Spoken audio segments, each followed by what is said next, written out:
Purdue certainly has a history of upsetting Ohio State. Purdue certainly is an upset history, period. And it's a recent history as well. Welcome to the Voice of College Football. We talk Ohio State. We got Pat Murphy on the line, of course, from Bucknuts on at 247 Sports.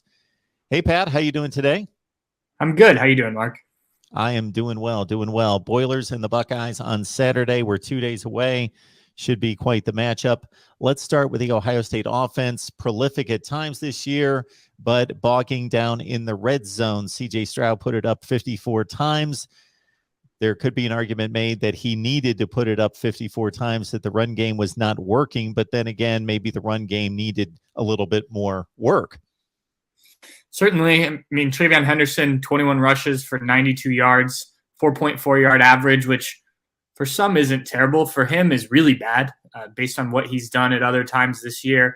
And I think there's a number of reasons for this. I think first, you have to remember, as much as Ryan Day preaches balance, he was a quarterback. He's going to do whatever it takes to win. I think that's first and foremost. But he was a quarterback. He tends to trust his quarterbacks in moments. You saw it even early in the season against Oregon when he went to C.J. Stroud throwing the ball late in that game. And it was only his second start. So Ryan Day trusts the quarterbacks. He wants to make plays through the air, but he's also shown he's willing to win by the surest way, kicking field goals and stuff recently. So it was a bit surprising that they sort of went away from the run game again. They hadn't done that much recently, and Ryan Day talked about that. But I also think the offensive line isn't getting the same kind of push, creating the same kind of holes that they were early in the season. I think, for one, they're playing better opponents who have more film on this offense and have seen the way that this offensive line has blocked things in the run game. So I think some of that's on the coaches. I think some of that's on the offensive line to be better. Now, you are playing with what started the season as 4 tackles and 1 center on the offensive line. So that may have something to do with the run blocking. Matthew Jones does get in quite a bit, and he's a natural guard. So he is in there and playing. But I think that is the big issues. And the red zone has come up a lot. I know, you want to be scoring touchdowns and whatnot. Ohio State has been very poor in the red zone these last 2 games. And some of that comes with running the football. You have to be able to run the football in the red zone because throwing the ball becomes even harder with less space. And especially with a quarterback like C.J. Stroud, who, as good as he's been, is still young and still learning that part of the game. And I think we just need to understand this. He doesn't want to run. He's not a running quarterback. He will run. He's done it a few times. You saw him do it last year. When he does it, he's pretty good at it, but that's not in his DNA to do a lot. And so it takes that part of the game that you had with Justin Fields, you had with J.T. Barrett in the run game out of it. Now teams can cue on to TreVeyon Henderson or whichever running back's back there. And that adds another dynamic to the struggles. So do I think C.J. Stroud will have to run in the red zone at some points? Yeah. Do I think he needs to run more on the field? Yes. It's a matter of will he do it, but they've got to get the run game going regardless. And that starts with the offensive line, because I think TreVeyon Henderson obviously is a good enough player. You give him any sort of seam, he's going to get through there. And we've seen him, manage to do that these last 2 games, still put up decent numbers. It just needs to be better, and they need to be more balanced, especially, these last 3 games of the regular season are no joke.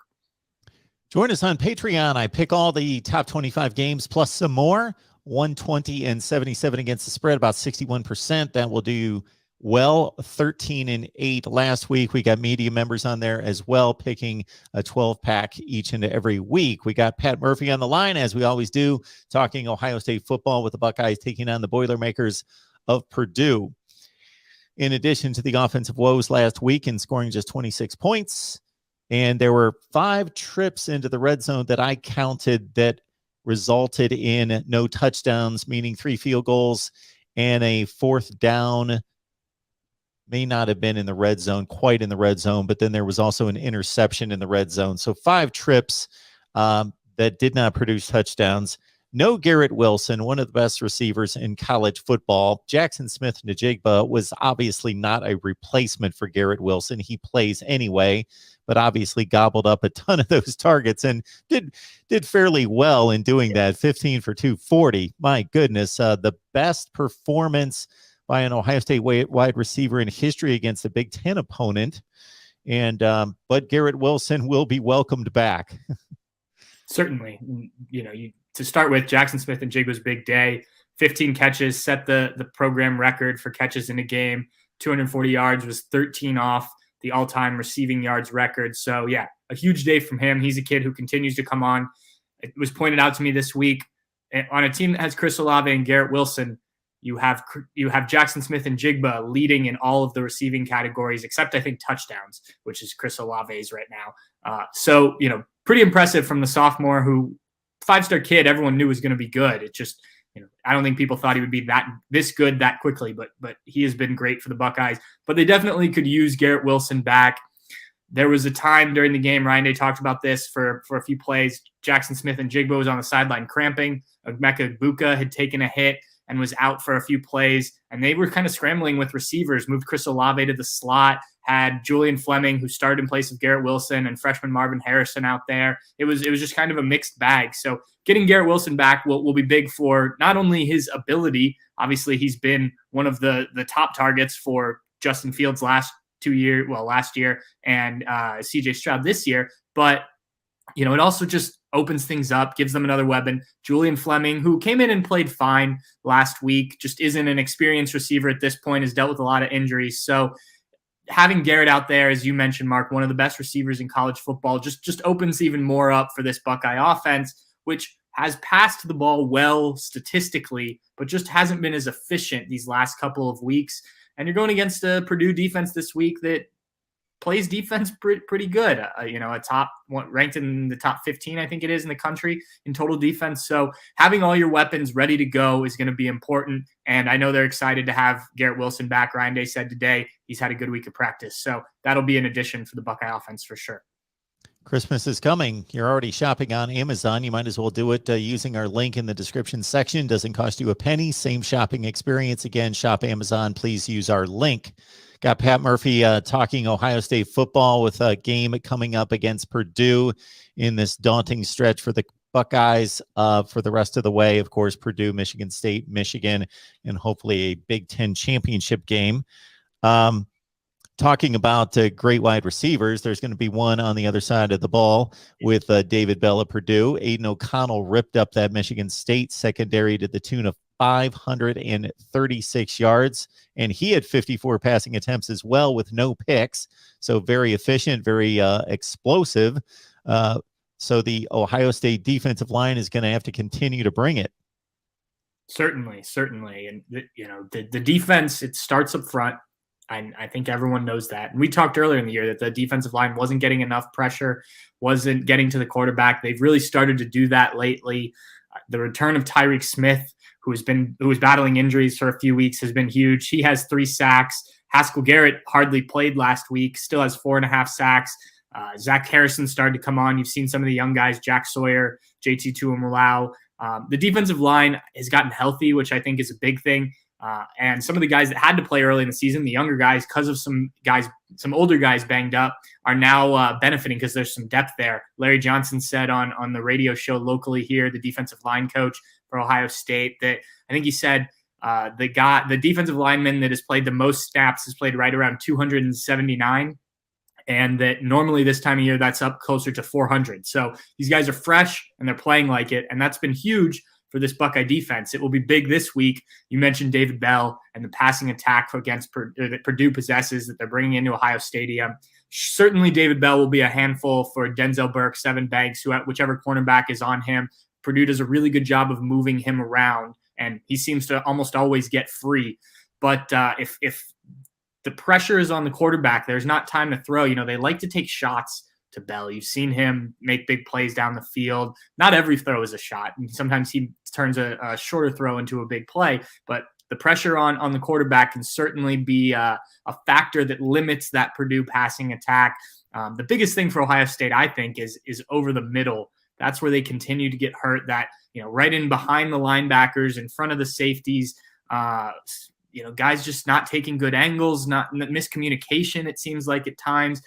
That seems to be the weak point for me. So I'll be interested if Purdue finds a way to get Bell into those situations, maybe not with Ohio State's top cornerbacks on him, but if they can get a linebacker or a safety on him, certainly that's advantage Boilermakers. So an interesting matchup. Ohio State's defense was somewhat tested against Penn State, the secondary, especially against Penn State. and Jahan Dotson and that passing attack. But this will be, if not better than that, certainly right about where Penn State was, and it'll be a big test for sure. Folks, please like the video and share these videos out on social media, because if you enjoy the content, others will as well. And subscribe right here at the Voice of College Football. Check out Pat's work, of course, on 247 Sports. So it's Pat Murphy, Bucknuts 247. Purdue, Ohio State. This is, I don't know if it's coincidence, if it's just, who knows how this compilation of statistics comes together, where Purdue, as an unranked team, has knocked off more top 5 opponents than any school in history, and it's not even close. They have like 17 and somebody has 6 or something like that. Now, of course, understand this is not just beating top 5 opponents. You have to be an unranked team. So Ohio State, or a school of that caliber, is not going to hold that record because they're almost always ranked. So you have to be a fairly marginal program, but then you jump up and play giant killer, and they've done that throughout their history. And most recently, 2018 against the Buckeyes in West Lafayette. Now they've done it twice this year against Iowa on the road, and last week against the top 5 Michigan State team, and they get another shot against Ohio State as a 20 to 21 point underdog, which I was a bit shocked by. Me too. And you and I were talking about this before we going on. Just especially given Ohio State's struggles to score recently, I thought this number would come down. Purdue, obviously, with the big win last week against Michigan State, has the win at Iowa earlier this year, jumped into the top 20 in the college football playoff rankings this week. It seemed to me the number would be closer to 10, 12, something like that. I'm no odds maker, so I'm just spitballing here. But I think Purdue's a good team. I really do. 6-3 on the season. Some losses they'd probably like to have back, but you look at what Jeff Brom's done, and it hasn't been consistent every year. They don't recruit like Ohio State or some of the teams that have consistently contended in the Big Ten, Penn State and Michigan State there for a while, things like that. But this team, every couple of years, really has one of these seasons where, you mentioned 2018, they knocked off the Buckeyes, and that year wasn't a great year, but this year, they're certainly in the running for the Big Ten championship game in the West. I think they're tied for first place there. So this is a huge game for both teams. Obviously, Ohio State has a lot on the line as well. It will certainly be interesting. I think Ohio State has handled everything this week really well in terms of making sure everything's focused on Purdue. I think you mentioned earlier this tough stretch for Ohio State. Can't look beyond to Michigan State next week and the rivalry game with Michigan in 2 weeks. You've got to be focused on Purdue. Ryan Day has preached all week when he's talked publicly about all that matters is winning. He's not worried about style points. You just got to win. He keeps calling it March Madness. So I think the Buckeyes will be focused and zoned in. I just wonder, what kind of game we're going to see. Is it going to look a lot like the last 2 games where the Buckeye offense struggles to score points? They rely on Noah Ruggles kicking some important field goals, and then the defense has to make some plays. I think Purdue will obviously get theirs a little bit as well. I don't think they will contain David Bell entirely. And, so to me, I think Ohio State wins this game, but I think it's closer to a 10-point win than the 20, 21-point spread. I just think that that's a little disrespectful for what Purdue has done and, kind of overhyping Ohio State a little bit given what we've seen these last couple of weeks. Yeah, we've gotten to a point in the season where we have enough data points and significant data points, meaning Big Ten play, where Purdue, in addition to the 2 wins that mark their season, Michigan State and Iowa, their losses are a 2-score game at Notre Dame, which was a 1-score game with like 4 minutes left. So they were right in the game at Notre Dame. They lost to Minnesota by a field goal. Minnesota's, I'm not going to sell them as some kind of playoff contender, but they're a top 40 type team in the country. They're a solid team. They lose that game. And then also Purdue lost to Wisconsin. That was a tight game in the second half. They let it get out of hand. That Wisconsin defense scoop and score type plays and took it out of hand 30-13. But it was a, field goal game in the second half. So they have certainly played prominent teams. And just the week prior to the Ohio State effort at Nebraska, Purdue pretty much put on the same display at Nebraska, where they had control of the game, won it. It was still fairly close, gave up a really late score to make it a 5-point game, but they took care of Nebraska on the road, just like Ohio State did a week later.